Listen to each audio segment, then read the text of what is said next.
We died of pneumonia in furnished rooms where they found us 3 days later when somebody complained about the smell. We died against bridge abutments and nobody knew if it was suicide. And we probably didn't know ourselves, except in the sense that it was always suicide. We died in hospitals, our stomachs huge, distended, and there was nothing they could do. We died in cells, never knowing whether we were guilty or not.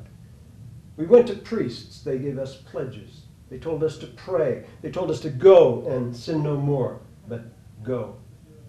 We tried and we died. We died of overdoses.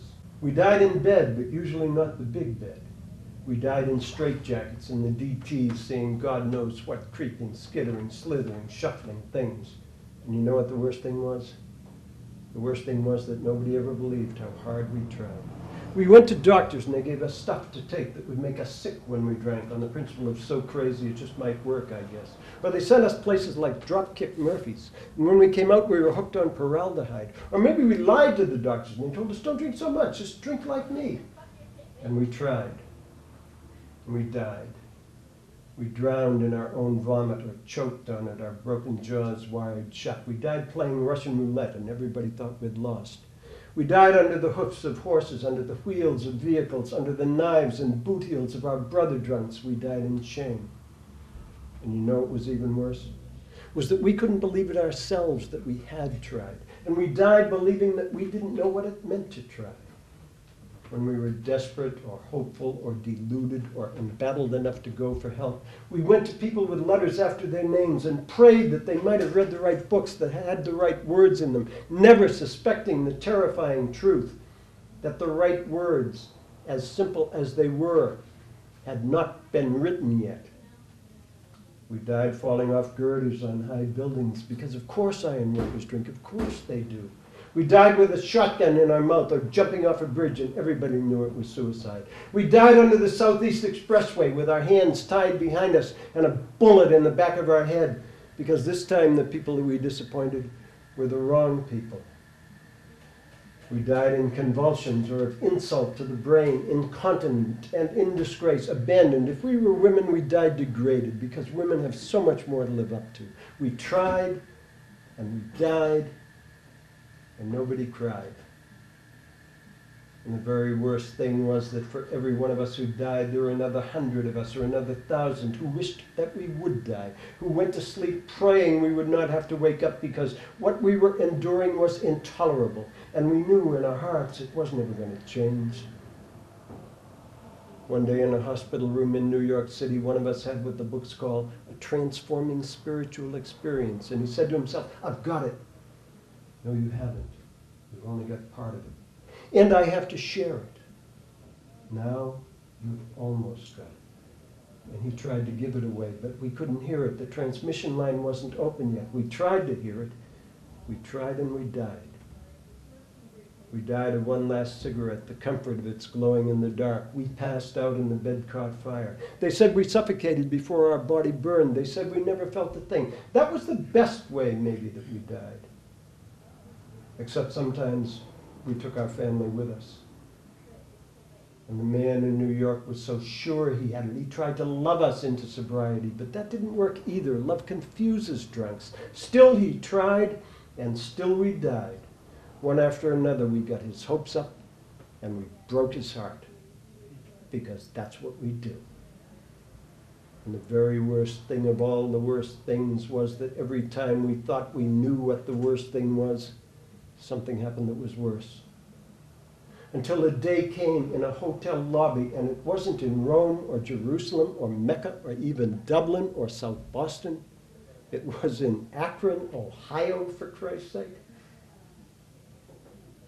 A day came when the man said, I have to find a drunk because I need him as much as he needs me. Now you've got it. And the transmission line, after all those years, was open. The transmission line was open. And now we don't go to priests and doctors and people with letters after their names. We come to people who have been there. We come to each other. And we try. And we don't have to die.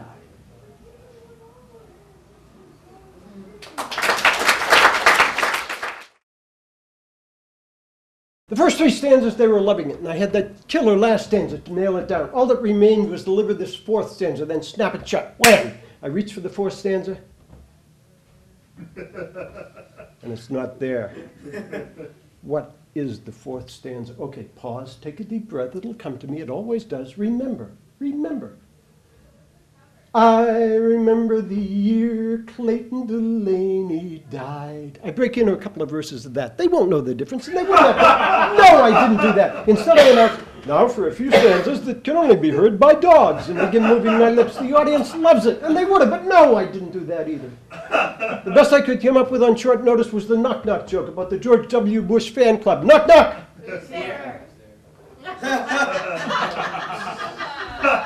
I could have stalled a long time with that, but no, I didn't do that either.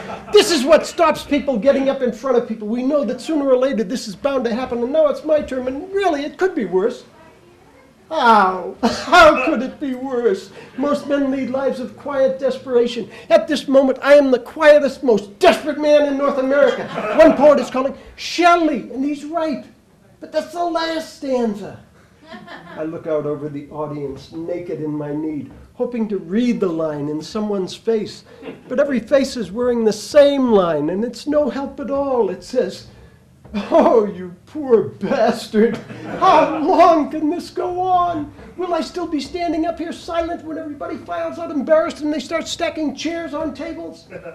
Now, in the kindest act I've ever seen in a poetry slam, the doorman, Ron Goba, gets up from his place, walks to my table, sorts among my papers, and reads me the next line. But the line he reads me is the first line of the last stanza, not the fourth. Still, I finish it from there and sit down a beaten man. I check the page to see what the fourth stanza might be, and the fourth stanza is the last stanza. I always thought that when it happened, it would be by forgetting something that existed. Of course, I lost. I made the rounds and thanked the judges, telling anyone who'd listened that I didn't forget. I wiped out on a stanza that wasn't there. One poet christens my episode reverse senility. Belief that you've forgotten things that never really were. McCarthy's disease. Several people suggest maybe there should be a stanza there. These are poets. For them, competition is an aberration. A good poem always has a chance to go on to another round of things. And no life event is truly over until the poem in it is discovered.